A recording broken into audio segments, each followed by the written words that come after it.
Hello and welcome back to Sideline Stories Season 2, Episode 5.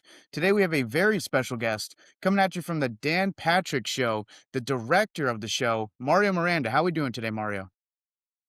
I'm doing great, Chase. I'm happy to be here. I appreciate the invite. Of course, happy to have you. So I did want to kind of jump into your time, education wise. You started at Sacred Heart. You got both your bachelor's and master's here. What ultimately drew you to sports media? You studied journalism as well. What was that original draw? I've always played sports all throughout elementary school, high school, a little bit in college. And when that dream died that I wasn't going to be a professional athlete, I wanted to pivot to something that still had sports involved, right? My whole life was just sports, sports, sports. So um, I went to Sacred Heart, and originally I think I was a business major, or I had declared as a business major. And then I decided, hey, I want to try to do something in sports. I want to stay in the field that I love. Kind of went from there. Awesome. And so, talking about your first experience working in sports, you were a media relations intern at SiriusXM. What did that experience teach you about the industry? It just taught me to show up, do the right job, you know, be a good worker, I guess. It was the very first internship that I ever got. And it wasn't necessarily something that I saw myself doing, working in media relations. But honestly, it gave me experience working in the real world. It gave me great references. I made, some great connections at Sirius, and ultimately was just a stepping stone to Dan Patrick Show, which was my next job from there. And so kind of take us through, I mean, you explained the story to me, but for those who aren't aware, like what was your in at the Dan Patrick Show? How did you end up getting that gig? Yeah, so I was a student, obviously, at Sacred Heart. So my junior year, Professor Paul Paps, who's the executive producer at the Dan Patrick Show, was one of my professors. And during one of our first classes, I don't know why I got the inclination just to go up to him afterwards and introduce myself, and just say, "Hey, if you guys ever need anybody at the show, let me know. I'd be happy to do any gig that you guys have available." So I did that. It didn't happen necessarily automatically, or it didn't happen right away. It took a couple years, but he did end up reaching out to me late in my senior year, and a couple times during grad school, and asked if I wanted to just come in and answer calls. Until I think 1 week in January, early January 2016, he said, "Hey, we need you for the week if you want to come and answer calls." Before that, I had kind of been doing it on like a spot start basis, so Right. here and there. So he said, "We need somebody to pick up to answer calls for the week, and somebody to pick up breakfast." And I said, "Sure, that sounds great. I'd love to do that." So I did the week there. I met Dan. I met all the guys that are on the show. And that Friday, I sent him an email and I just said, "Thank you so much. This was a great experience. This was a lot of fun." And he said, "Just don't stop showing up until I tell you to stop showing up." And I never stopped showing up. And here I am today. That's awesome. And that kind of goes back to the old adage of like closed mouths don't get fed. At the end of the day, like you saw an opportunity, you went out of your way, you said something, and lo and behold, here we are, a couple years later, and you're the director of the show. Um, Mhm. what was it like walking into that environment for the first time? Were you a little bit intimidated? I mean, it's quite a notable show. It is intimidating, especially meeting somebody like Dan Patrick, who is a legend in our industry. But it's a bunch of guys that all really get along. And I felt pretty comfortable relatively quick. All the guys kind of just made me feel like one of them. And it was pretty easy to get kind of my footing, in the show with them. Right. And so, what would you say were some of your skills that set you apart, working on the show early on that ultimately had Paps kind of catch his eye and say, this is a guy that we need to have stick around for a while? I don't know if I'd necessarily call them skills. I think the number one thing would be consistency. I showed up every day. Rain, shine, whatever it was, I showed up every single day consistently.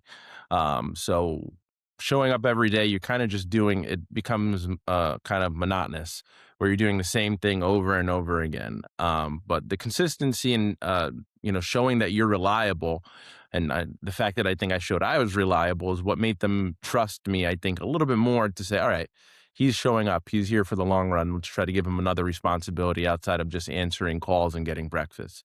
Let's have him, edit together a segment, or let's have him pull some audio for the radio show. Just seeing that familiar face and seeing that this person is going to show up and they're dedicated. They want to um, show up and do a good job every day. I think kind of gives you confidence. I gave them confidence in me. Right. Absolutely. And so when you talk about working your way up from a PA to producer and now director, like what did each step of that progression teach you about the show and also about the industry? I think it taught me that you have to be willing to try everything and when volunteer for everything, right? So again, director was not, I can't say, oh, that's something that was at the top of my list when I was starting out in this industry. That was not like, oh, that's the goal I'm setting out to be. I really wasn't sure where I wasn't sure where I wanted to end up as far as what I wanted to do in the industry. I know I wanted to cover sports. I know I wanted to go to cool places for my job and cover sports. Um, but I think it showed me that you have to just be willing to try everything. Getting the director gig was also by chance. It wasn't, like I said, something that I was a dream of mine to be, a television director. Our director was working on some other projects. I had learned how to run a switcher at Sacred Heart, which was super important to this whole process. He kind of asked, "Would you have any interest in learning how to do it?" I said, "Yeah." I had a little familiarity with it, and we went from there.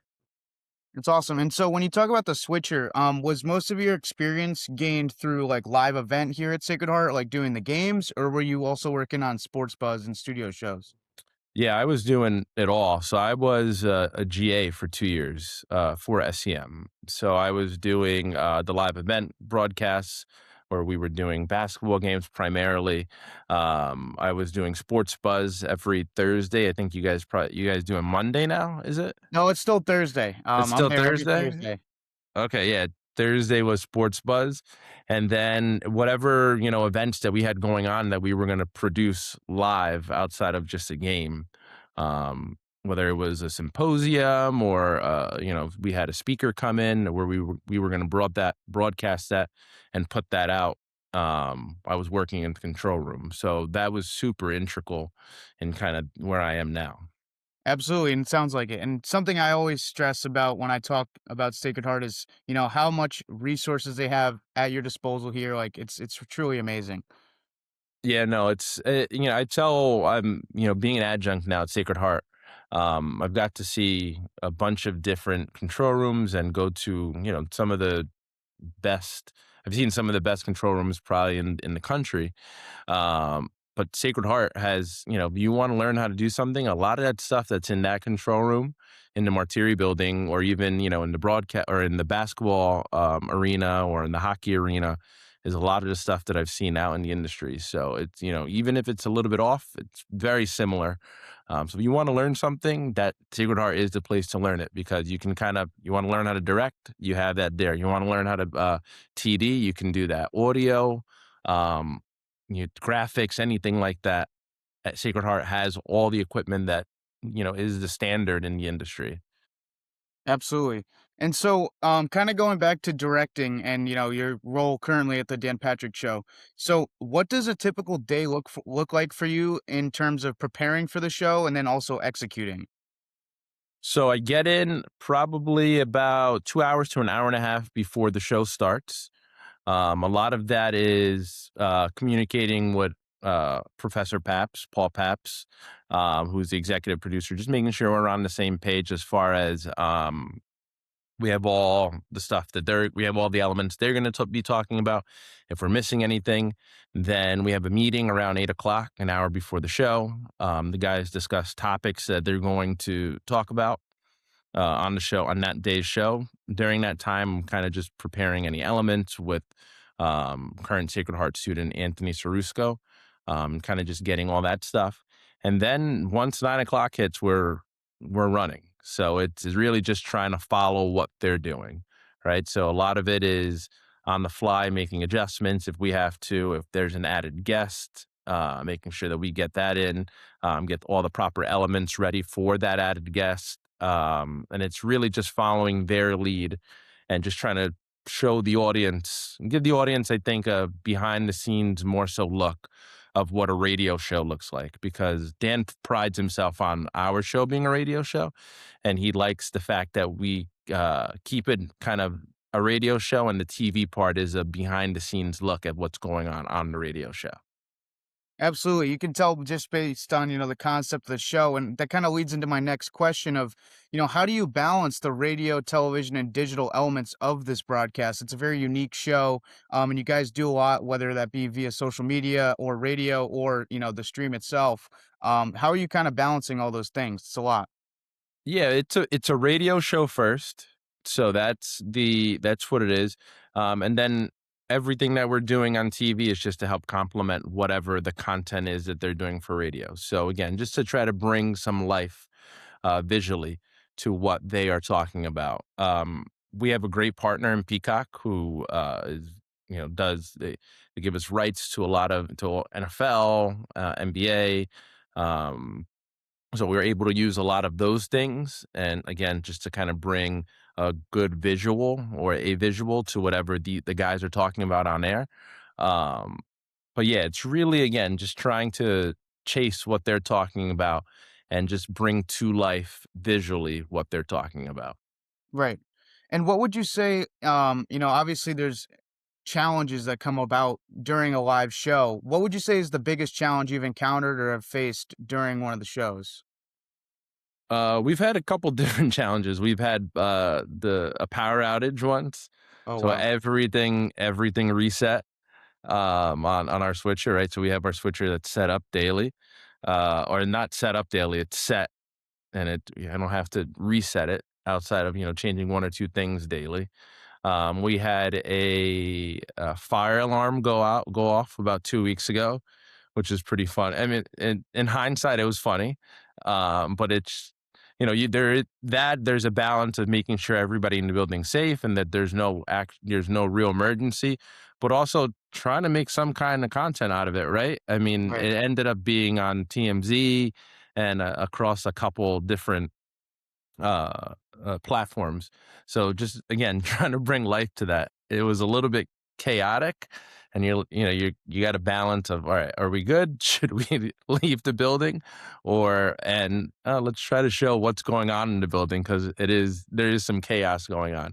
We have people running into different rooms, and as long as everybody's safe, then I can kind of do my thing and show what's going on in the building at that time. Right. And I think, you guys do a great job of that. So, talking about, the guests and, the guests of the show. So the show features major athletes, analysts, and personalities. How do you often prepare for high profile interviews? Do you treat them as just any other interview? Is there certain preparation that you're doing beforehand? We treat every interview the same, right? So if it's Charles Barkley or we're, talking to a beat reporter who's covering a story that may have come out. I try to treat everybody the same, have the same elements for everyone, greet them the same way. I'm usually the first one that's talking to whoever is joining us via Zoom. So making sure that I'm communicating how long we're coming back. If there's anything that Paul or our other producer Todd needs me to communicate to them, making sure that I'm on top of that. Don't forget that. But I try to treat everybody the same. If they're going to give us their time and be a guest on our show, then we've got to give them the respect of they're important as every other guest that we have on. Absolutely. And, kind of talking about the reach of the show. So the show, as you mentioned, it's mainly a radio show first, but you guys also, stream and put stuff out on social media. How has the multi-platform approach changed production, specifically the Dan Patrick Show? Well, I mean, now everything's at your fingertips, right? So there was something that happened on our show. You don't have to necessarily wait for a rewind like you did in the early 2000s or 90s. You can go on YouTube, Twitter, Instagram, and more than likely that's going to be on one of those platforms. Now you also have the ability to go viral, right? Which helps. That viral means sometimes it can be a negative thing, but Right. depending on the content. But for the most part, you want clicks. You want people looking at what you guys are putting out, the content that you're putting out. So that's been I mean, social media and digital platforms have been only a benefit, in my opinion, for the industry. I think so as well. At the end of the day, it's about getting your name out there, kind of like you mentioned. And, content is content in the day. Talking about how trying to Mhm. capture a fire alarm in the midst of also ensuring safety. Like, there's Yeah. definitely things that you want to capture and get out to people. And you guys, like I said, you do a great job at that. Um, Yeah. so, talking now about kind of your teaching experience. So, you're an adjunct professor here at Sacred Heart University. What kind of inspired that you to take on that role to start teaching? Yeah, and that's also another thing that kinda happened by chance. I don't know if, when I was in school, I was ever thinking about, "Oh, I wanna be a professor, I wanna be a teacher," of any sorts. During my time as an undergrad, I developed a good relationship with Dr. Andrew Miller. Um and he hired me as the GA for SEM. There again, I learned a bunch of different things. I was, I think, the second GA ever for SEM, so Oh, wow.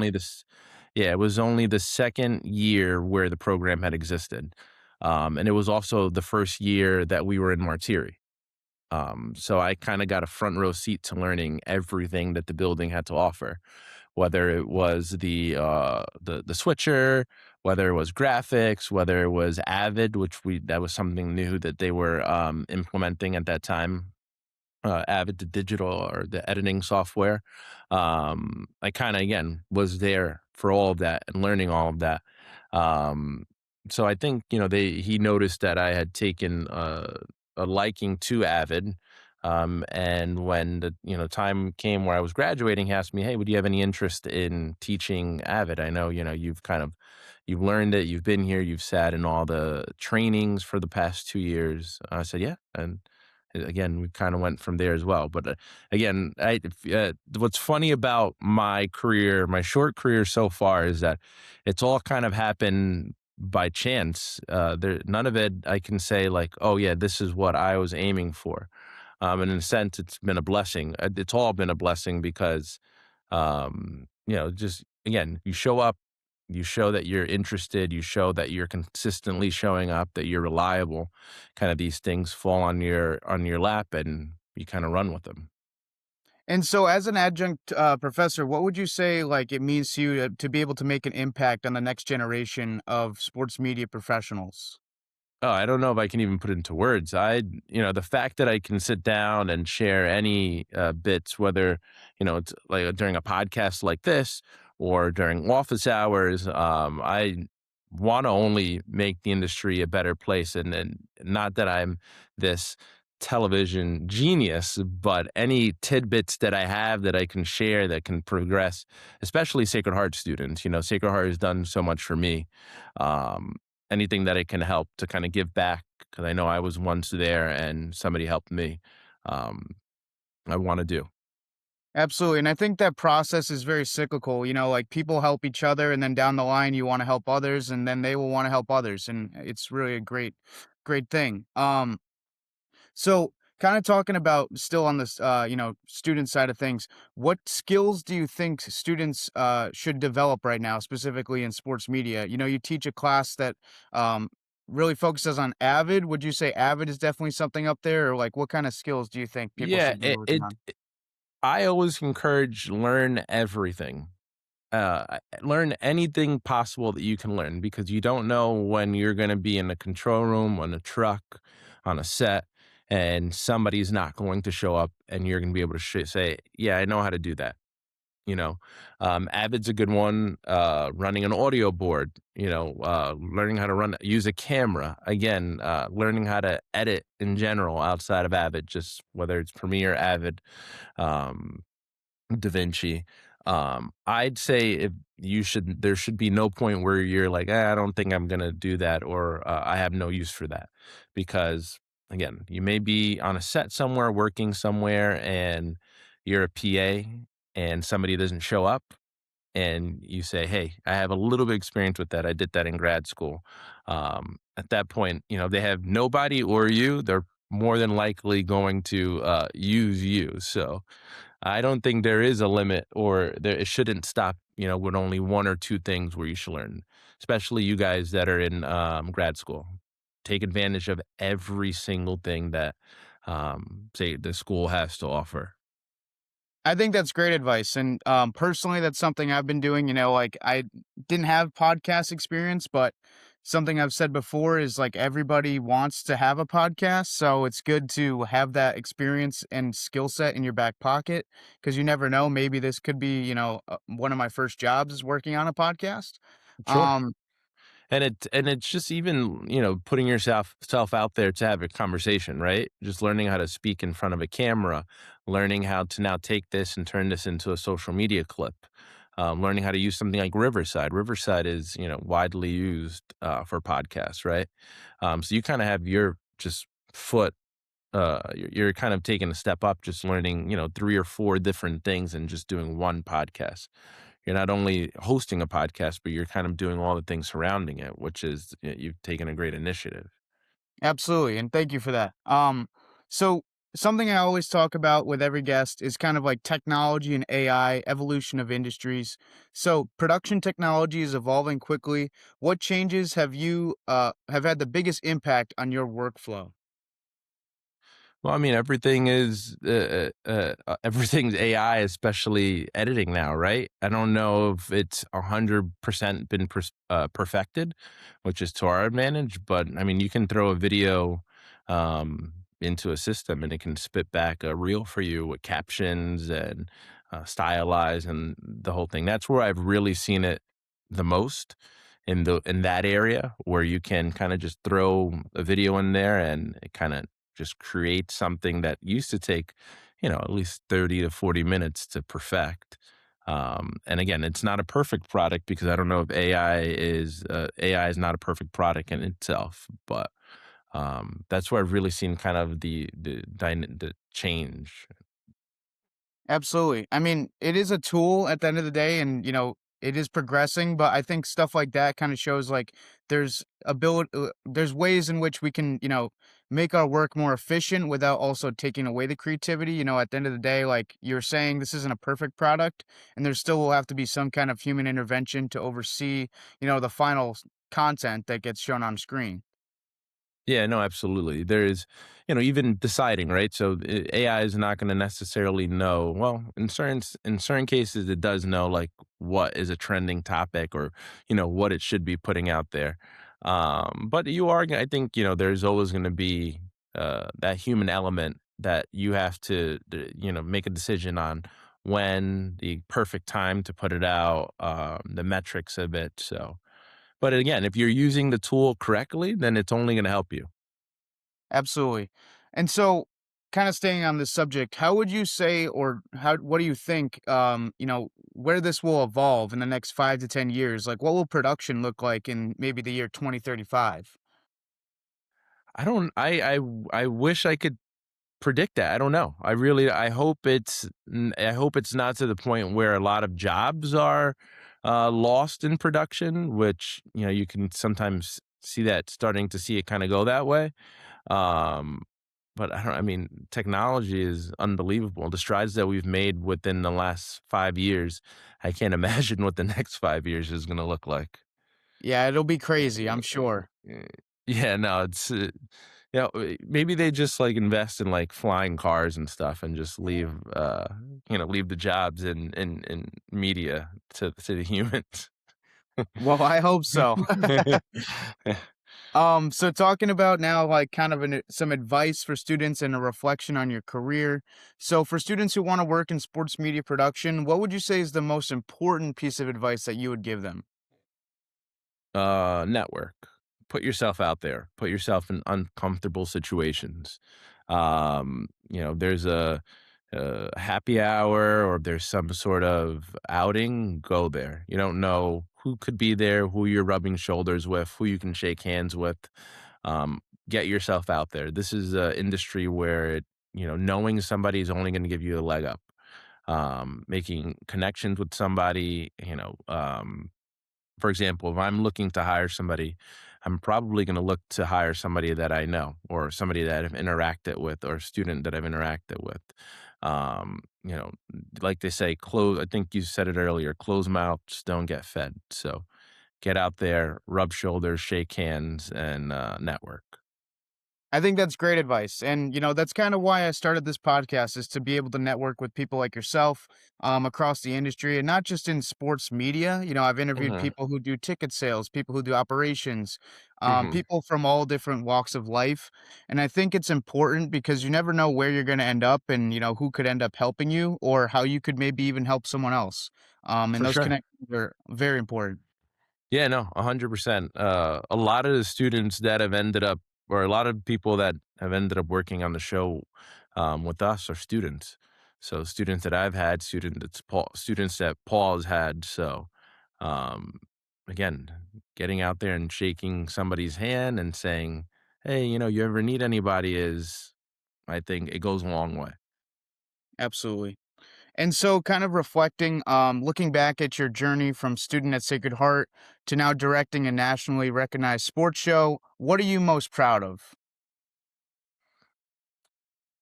Uh, I think I'm most proud of the steps that it's taken to get there, right?